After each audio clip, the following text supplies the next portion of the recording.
가나안 땅의 전쟁은, 하나님의 전쟁은 하나님의 통치를 받는 누가 왕이냐의 전쟁이다.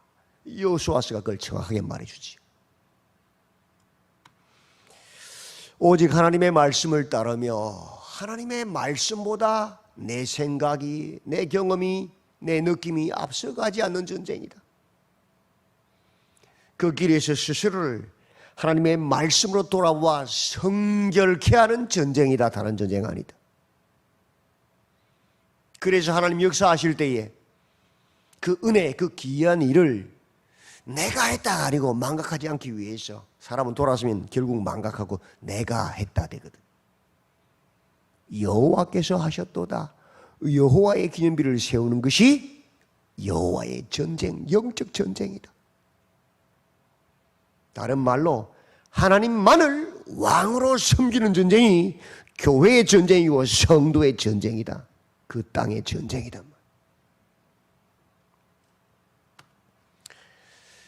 대한민국 서울에 미국 대사관이 있습니다. 이 땅은 대한민국 땅인데 그 대사관 땅은 우리 땅 아니에요. 그곳에는 미국의 법의 적용을 받고 미국 존 바이든 대통령의 통치를 받는 곳입니다. 그래서 대사관 땅은 우리나라에 있어도 우리 땅이 아니고 그 나라 땅이에요. 거꾸로 말해서 저 넓디 넓은 미국 대륙에 우리 대한민국 대사관이 있다고요. 그 땅이 세계 최강국 미국 땅이지만 대한민국 대사관은 하나님의 대한민국의 헌법의 적용을 받고 윤석열 대한민국 대통령의 통치를 받는 곳이요. 미국 땅 아니고 어느 땅? 우리 땅이에요. 미국 안에 있지만.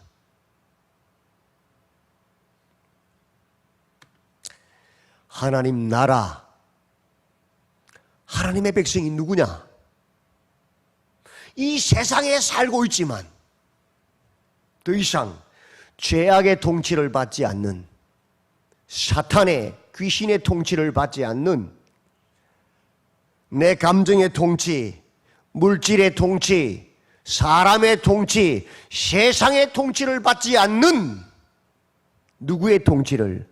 하나님의 통치를 받는 나라, 하나님의 통치를 받는 백성이 하나님의 나라, 하나님의 백성이란 말이에요. 미국 땅에 있어도 대한민국 대사관은 대한민국의 헌법의 통치를 받고 대한민국 왕, 대한민국 대통령의 통치를 받는 곳이잖아요. 그래서 대한민국인 거예요. 하나님 나라도 똑같아요. 세상에 우리가 살고 있지만 세상의 통치를 받지 않는단 말이에요. 내 느낌, 내 감정의 통치를 받지 않는단 말이에요. 오직 하나님의 말씀의 통치를 받는 그 사람이 하나님의 백성이고 그 나라가 하나님의 나라고 그 교회가 하나님의 교회란 말이에요. 그걸 기억해야 됩니다. 교회 안에 있어도 하나님의 통치가 아니라 내 생각, 내 욕심의 통치를 받은 거 뭐예요? 교회 아니에요. 미안하지만 사단의 백성이.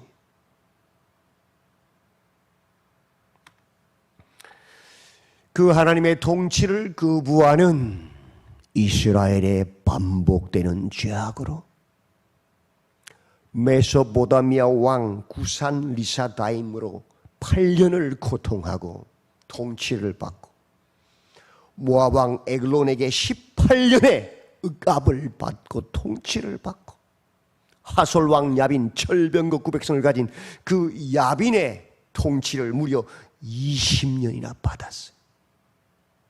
왜? 하나님의 통치를 거부했기 때문에, 탐욕을, 욕심을, 세상을 쫓아갔기 때문에, 그것이 자신들의 왕이었기 때문에. 그럼에도 하나님은 그들의 부르짖음의 소리를 들으시고 온니엘을 통하여, 에웃을 통하여, 드보라를 통하여 그들을 구원해 주셨어요. 3-3번이잖아요. 그렇죠? 정신 차려야 되는데. 그럼에도 불구하고 이스라엘 자손이 또 여호와의 목전에 악을 행합니다. 이게 인간이요, 우리가 의롭다 생각하시면 큰일, 그게 교만이고 오만한 자의 자리에 앉은 자예요.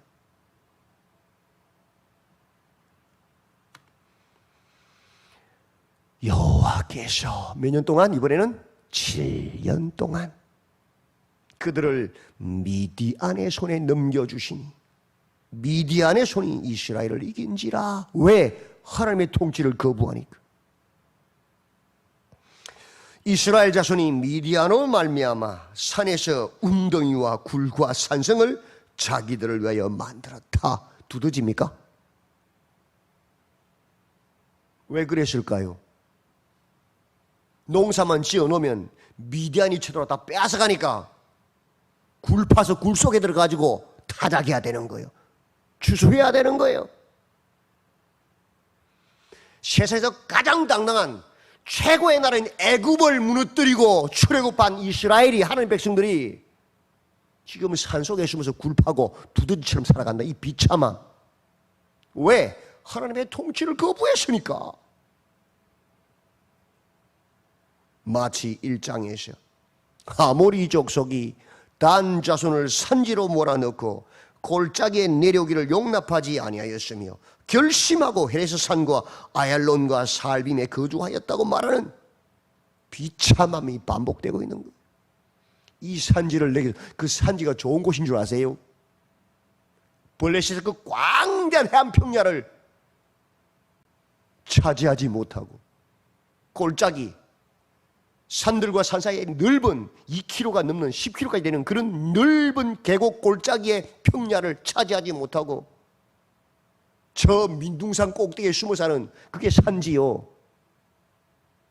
애굽도 무너뜨리고 출애굽했는데 이 별 볼 일 없는 가나안의 원주민들을 못 이겨서, 믿음이 없어서, 하나님을 의지하지 못해서 산 꼭대기에 쫓겨나서 바위 틈에 숨어 사는 게 이 비참함이 어디 있습니까? 왜? 하나님의 통치를 안 받으니까. 세상의 가치를 따라가니까.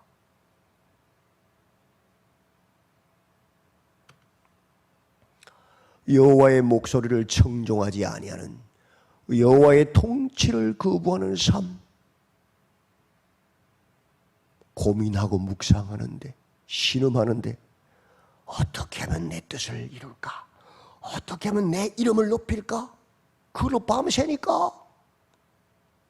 어떻게 하면 나를 죽이고 하나님의 뜻에 순종할까? 하나님의 뜻이 무엇인가 고민하고 고통해야 되는데 반대로 사니까. 어떻게 하면 돈을 많이 벌까? 어떻게 하면 높아질까? 그 고민하고 있으니까. 하나님의 나라와 의를 구하면 길갈 스스로 굴러가게 하나님이 돌리실 텐데 잔머리 굴리니까 통곡하는 복임이 돼버린 거잖아요. 비참함이 된 거잖아요.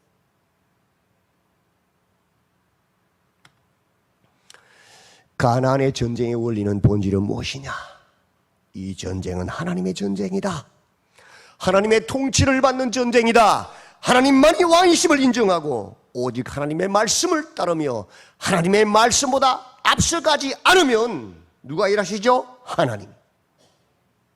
여호와의 구원하심을 보게 되는 전쟁이다. 여호와의 능력을 경험하는 전쟁이 가나안의 전쟁, 성도들의 전쟁, 교회의 전쟁이란 말이에요. 우리의 전쟁은 하나님의 말씀을 따라 말씀보다 앞서가지 않는 전쟁. 그 길에서 스스로를 돌아보아서 나의 생각과 말과 행동을 성결하게 거룩하게 지켜내는 전쟁이라는 거예요. 비록 미디안이 우리의 대적이 아말렉과 동방 사람들을 모아서 그 떼거지로 몰려와서 우리를 공격할지라도 비록 적군들의 수가 13만 5천 메뚜기의 많은 수와 같고 해변의 모래가 많은 것 같을지라도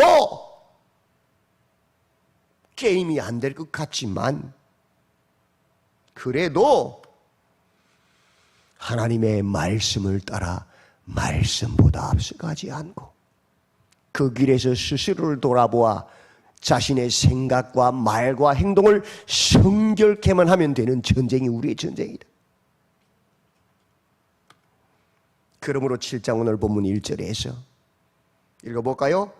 여룻바알이라는 기드온과 그를 따르는 모든 백성이 일찍이 일어나 하롯셈 곁에 진을 쳤고 미디안의 진영은 그들의 북쪽이요 모래산 앞 골짜기에 있었더라. 일찍이 일어나 하룻셈 전에 뭘 했다고요? 진을 쳤다. 뭐 전쟁하러 하나님 말씀에 순종했단 말이에요. 내 머리로는 이해가 안 되지만 도무지 내 경우는 말이 안 되지만 하나님 말씀에 순종했다는 겁니다. 그게 우리의 전쟁이란 말이에요. 여기가 그 지형입니다. 왼쪽에 높은 산맥은 사울이 죽었던 길보아 산입니다. 길보아 산 서쪽, 북쪽, 동북쪽 끝부분에 보면 하롯샘이 있습니다. 자세히 보시면 물이 보일 거예요. 그 산 밑바위에서 물이 확 솟아나서 개울이 흘러가고 있어요. 거기에 진을 기드온이 쳤어요. 몇 명이? 32,000명이. 근데 그 하롯샘 좌우로 이스라엘 동서로 딱 뚫어진 굉장히 넓은 평야가 있는데 그게 어디냐? 바로 모래산과 길보아산 사이의 대평원입니다. 이즈르의 평원. 거기에 누가 좀 왔어요? 미디안 군대, 연합군대가 14만 5천이 꽉 줄 서 있는 거죠. 모래산 앞과 길보아산 사이. 어마어마하지요. 뒤에 있는 산이라 도망도 못 가요. 절벽 같은 산이기 때문에. 무려 4배나 되는 강력한 군대가 맞은편 평야에 쫙 도열해 있습니다. 여호와께서 그때 말씀하십니다. 너를 따르는 백성이 너무 많다. 줄여라. 몇 명을요? 32,000명에서 22,000명 줄여라. 몇 명으로? 10,000명으로. 그래서 줄였어요. 이 가능해요? 하나님, 적들의 군사는 우리의 4배나 많은데요. 더 강력한데요. 어떻게 줄이려고 하십니까? 근데 줄였어요. 그랬더니 또 말씀하십니다. 아직도 백성이 많다. 또 줄여래. 몇 명으로? 300명으로 세상에.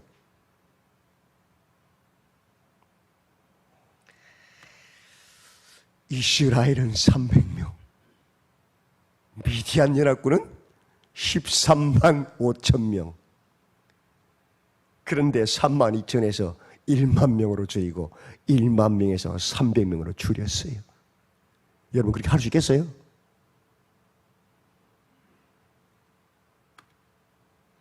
이스라엘이 하나님의 말씀을 따라 그 원리를 따라 말씀보다 앞서가지 않고 그 길에서 스스로를 돌아보아 생각과 말과 행동을 성결케 하는지 하나님 좀 따라보고 계신 거예요.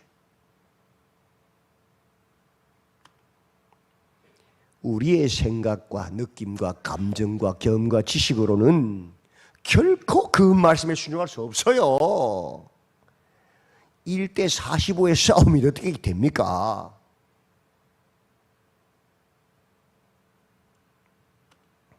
그러나 하나님의 전쟁 원리를 따라 하나님의 말씀을 따라 우리의 생각과 감정과 지식과 경험 그것이 말씀보다 앞서가지 않도록 했습니다.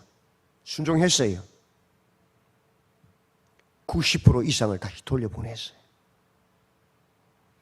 그 길에서 스스로를 돌아보아 생각과 말과 행동을 성결케 하는 전쟁이라고 그랬기 때문에 300명으로도 원망하거나 불평하거나 낙심하거나 낭망하지 않았습니다.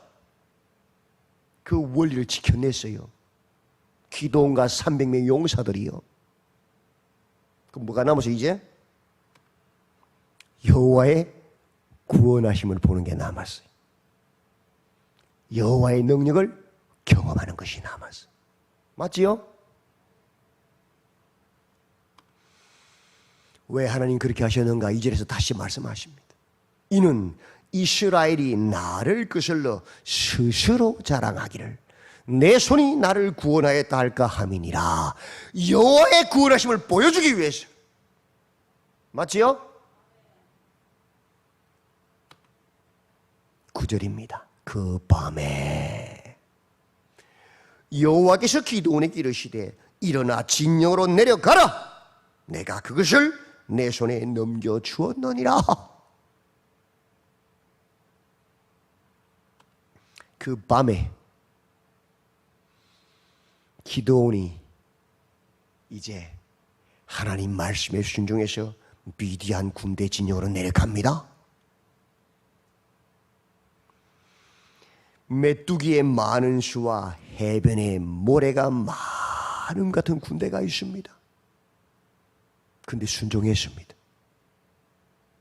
그랬더니 미디안 연합군 군대 중에서 경비를 쓰던 한 어떤 사람이 이렇게 말합니다. 그 꿈을 이야기합니다. 보리떡 한 덩어리의 꿈, 기드온의 칼의 꿈. 13절 14절 같이 읽어볼까요? 시작. 기드온이 그곳에 이른적 어떤 사람이 그의 친구에게 꿈을 말하여 이르기를 보라, 내가 한 꿈을 꾸었는데 꿈에 보리떡 한 덩어리가 미디안 진영으로 굴러 들어와 한 장막에 이르러 그것을 쳐서 무너뜨려 위쪽으로 엎으니 그 장막이 쓰러지더라. 그의 친구가 대답하여 이르되 이는 다른 것이 아니라 이스라엘 사람 요아스의 아들 기드온의 칼이라. 하나님이 미디안과 그의 모든 진영을 그의 손에 넘겨주셨느니라 하더라. 아멘. 여러분 생각해보면 이 상식이 말이 됩니까? 1대 45의 게임이에요. 미디안의 그 거대한 연합군이 경비를 서고 있는데 한 사람이 꿈을 이야기해요. 내가 꿈꿨는데 보리떡 한 덩어리가 미디안 진영으로 굴러들어와가지고 장막 한쪽 부분을 쳤는데 그 장막이 엎어졌다는 거예요. 그 꿈에 적군인 미디안 군사가 그 꿈을 이렇게 해석했어요. 이는 다른 것이 아니라 이스라엘 사람 요아스의 아들 기드온의 칼이라. 하나님이 미디안과 그 모든 진영을 그의 손에 넘겨주셨느니라 하더라. 이 말이 돼요? 아니, 일본이 우리나라를 쳐들어왔는데 일본의 군대는 300명이고 우리나라 군대 13명이 넘어. 13만 명이. 근데 우리나라 경비병이 꿈을 꿨어. 아니, 보리떡 한 덩이가 굴러왔는데 장막 한 분을 쳤는데 장막이 썩어졌다는 거예요. 근데 그 옆에 있던 우리 경비병이 해석하라는데, 야, 그건 일본의 수장이 우리를 싹 쓸어버리는 꿈이야. 아니 300대 13만이 넘는데 그거 해석이 돼요? 그게 말이 돼요? 근데 그런 해석을 했단 말이에요. 왜? 하나님의 하심을 보여주려고. 그 소리를 들은 기드온이 그 꿈과 해몽하는 말을 듣고는 하나님을 경배하면서 여호와께서 저들 우리에게 넘기셨다고 외치고 쳐내려 갑니다. 300대 13만 5천 싸움이 돼요. 근데 그 말씀을 듣고 확신이 와서 쳐내려 가는 거 순종해서.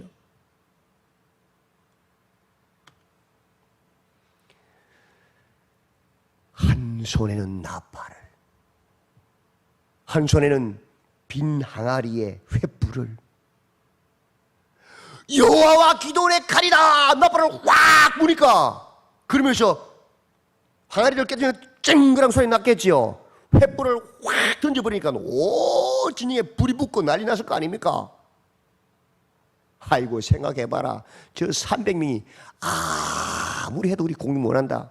편안하게 그 수적 우위에 그 맹신함,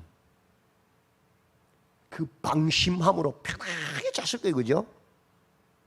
아예 경계를 완전히 풀고 허벌나게 자는데 갑자기 사방에서 나팔 소리가 들리고 막 불이 막 날아다니까 얼떨결에 일어나서 정신이 혼미하겠지요. 그래서 누가 적군인지 누가 아군인지도 모르고 저끼리 싸우고 저끼리 칼로 찔러 죽이는 거예요. 누가 하셨어요? 하나님이.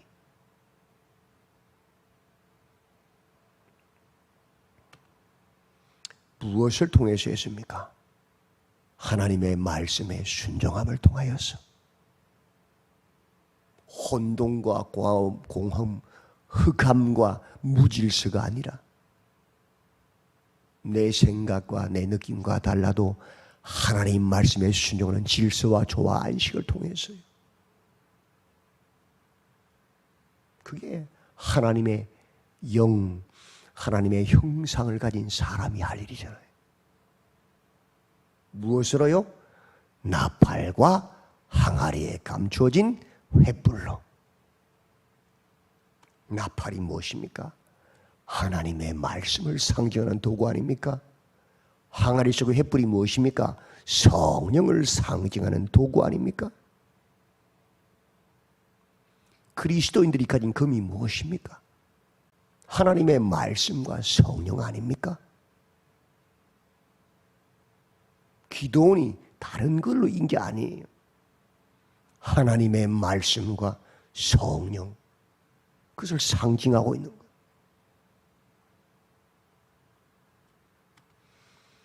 하나님의 나라, 하나님의 백성은요, 하나님의 말씀을 따르는 백성이고요, 하나님의 성령을 따르는 인도받는 백성이 하나님 백성, 하나님 나라의 사람들이.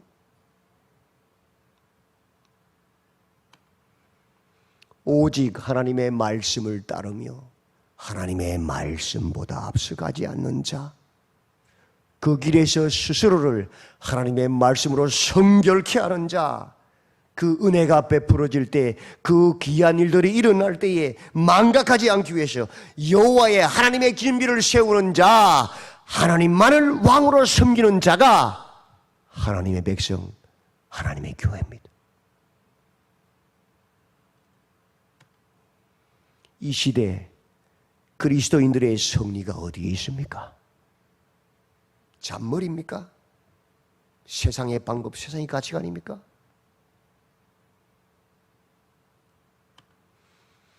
어떤 사람은 병거를, 어떤 사람은 말을 의지하나 우리는 여호와 우리 하나님의 이름을 자랑하리로다. 내 생각과 달라도, 내 느낌과 달라도, 내게 아무 유익이 없어 보여도 하나님의 말씀을, 하나님의 약속을 믿고 따르는 것이 믿음이란 말입니다. 맞지요? 그때 하나님이 역사하시는 거예요. 우리는 그리스도의 금을 가져야 합니다.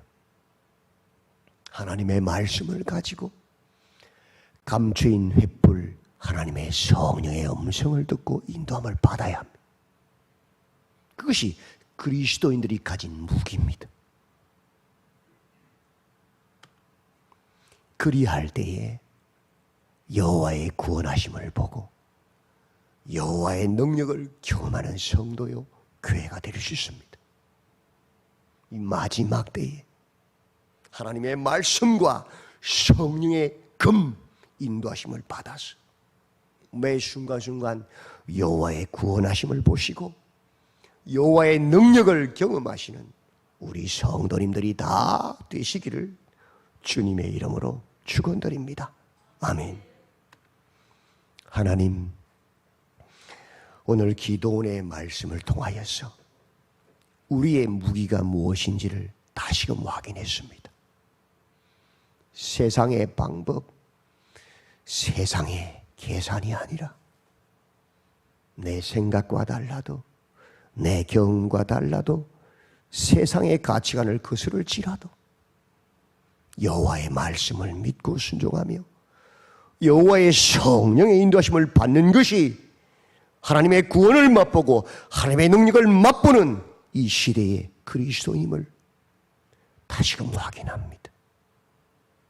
깨어 있게 하시고 주의 말씀을 따르는 순종을 통하여 주의 역사를 증거하는 복된 하나님 백성들로 굳게 서게 하여 주시옵소서.